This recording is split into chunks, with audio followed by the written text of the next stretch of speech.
So it could just be that because I'm so fuzzy on the manga at this point in time, I really only remember one key moment, which I think will be in next week's episode. So it could be for just the reason that this is all fresh to me. But this might be one of, probably top two, might even be my favorite episode of The Promised Neverland up till now, just because the emotional depth to what these characters were experiencing, I think was simply amazing. The idea that you have, once again, Mama being a stone cold bitch. She is being like, putting on the smile, saying like, it was a clean break, she'll be fine in a couple of months. You can see the pain and torment in the character's eyes. I think for Ray, he might have had the most emotional response for everything that's happening, because for him, 6 years of planning, getting pieces of kind of rewards from Mama to build a device to take out the tracking device so eventually his friends could escape. To see that his entire plan is going up in flames, that one of his best friends, one of the two people that mattered the most to him, are going to die, that hurts him the most. And to see the just many ranges, a lot of the faces were kind of similar, kind of Ray being pissed off, but you really felt bad for him. You felt like, out of all of them, like even though Norman was the one going to be killed, it felt the worst for me in terms of just looking at Ray, because for Ray, this was years of planning, and you even get the reveal that essentially Ray never lost memories. He's remembering things since he was a fetus, because for whatever reason there's this rare thing that can happen that essentially you just remain conscious. So he knows what's outside those walls. He's had to live with these memories from day one, and to see just his plan go up in smoke there, it's really, really heartbreaking. And I think they did a really solid job at keeping Norman as kind of being the stone cold, not emotional one in front of Emma, trying to be that kind of mature one, being like, it's fine, the plan has to go on, it's not about me, it's about everyone else. And to see, there's a certain shot that really stood out to me when he was getting water for Emma. He kind of seemed normal. You could tell he was emotional, but he held it together.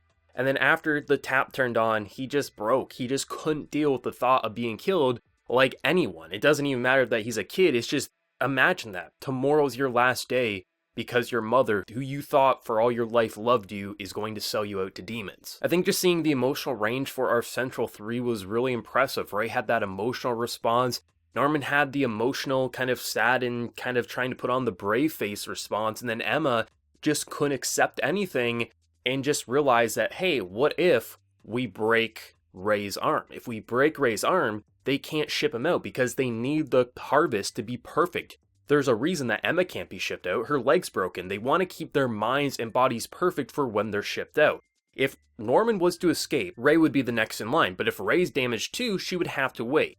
You could argue, well, maybe they'll ship out someone else who's lesser in score, but no, they want the best harvest possible. So things, it transitions from kind of heartbreak to maybe there is a chance. We even learned that Ray finished his device, which is kind of like this electric thing that can shock the tracking device. It seems hopeful, and I thought they did a really solid job at kind of building up the tenseness, the just heartbreak and sorrow to make you feel like, okay, Mama might not have the upper hand anymore. And I think just building up to Norman trying to basically climb the wall. And I forgot how they did it. I forgot that they tied the rope to the tree and then kind of like scaled up it. I don't know if realistically you could do it, but in terms of the anime, I'll say it exists in a world with demons. The reveal that essentially past the wall is a giant ass hole, essentially, like you would have to jump pretty damn far, have a ladder to go across, something to that nature. It kind of just crushes everything because you believe, there we go, Mama no longer has the upper hand.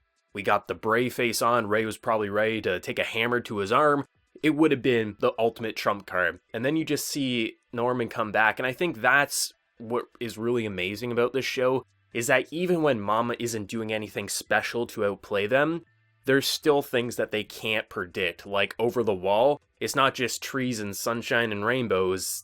There's nothing. Unless you can jump, how are you going to escape? Like, it just makes this escape seem even more impossible than it is. And I like how at this point, I remember in the manga, it felt so hopeless. Like, there was no way to come back from that. And I just remembered, I was like, if this is still just one of the arcs that this author is going for, I just can't imagine where it would go in the future. It's why I stopped reading the manga, because I knew this would be so perfect in animation. And there's a couple of dips I'm not totally a fan of. Sometimes the 3D, the way they use 3D perspectives, it works. At other times, I think it's a little wonky. But in terms of just getting that atmosphere across, especially with how they use camera angles, kind of like zooming in on characters' faces in interesting angles and kind of spinning it around, you get inside their head. You really feel tense. The music is easily the best of the season. in this episode didn't even have too much horror design music. For the most part, you could even say a lot of it was optimistic, even hopeful, kind of enchanting music to build up this sense of they can escape, to then just crushing you at the end of the episode. The music adds so much to this. Sure, you can listen to the soundtrack reading the manga. I'm sure many people are going to do that after hearing this amazing OST, but I think building it with just the solid directing, the way certain shots are lit to just give this sense of hope, to then using that hopeful lighting to crush you at the end of the episode. There's these moments where kids are just hugging Norman and be like, oh, you get to go to a loving family, but we love you, and they're putting on their brave face. You got Ray being pissed off. The reactions, the emotional depth to these characters is second to none. I seriously love it so much, and I really think episodes like these really highlight everything from the past, especially with Ray. Ray has been building this plan from essentially day one, 6 years in the making, to build a single device to stop the tracking device so his friends can escape, to have it all taken away. Like, that has to hurt even more than the person being shipped out, because imagine that dedication, watching children die so you can keep getting parts in hope that your friends can survive in the future, to then learning that mama just screwed you over and tossed you to the side when you were no longer needed. There's nothing worse than that, I honestly think.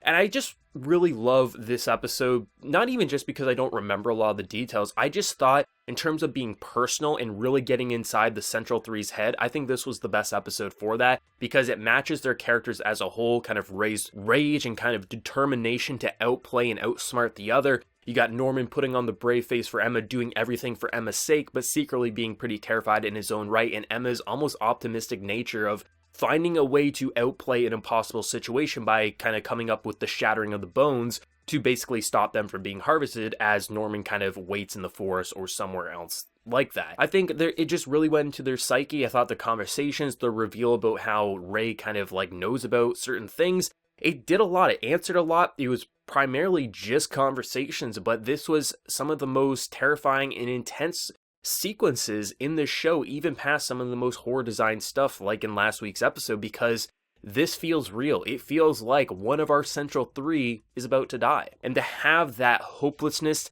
to then optimistic viewpoint of like, they can do something, to then just bringing us right back down. Fuck mama, but I love her all at the same time. Seriously, like, that's what's so great about this series, is the characters, no matter what you think you know about them, you really don't. And that's why this author, at least for this first arc, is so great, because they really know how to really subvert expectations. And in terms of how the anime is portraying most of the visuals, I think it really captures what I wanted this series to do, in terms of making it feel hopeless, while also having a glimmer of hope at the same time, while seeing like there could be a light at the end of the tunnel, but that tunnel is far, far away, and we're not reaching that anytime soon. This episode was really incredible. I think the soundtrack, for even though it wasn't as horror designed as past episodes, it was just as memorable and kind of amusing as past episodes, because it really was such a complex wave of songs that really heightened this tense atmosphere in such a unique way that I think if you removed the soundtrack or replaced it with a different one, this episode wouldn't have been nearly as good, simply because that soundtrack was that damn memorable. Ray's voice actor killed it. Norman kind of put on that brave face, but I think his voice actor really kind of delivered that performance of,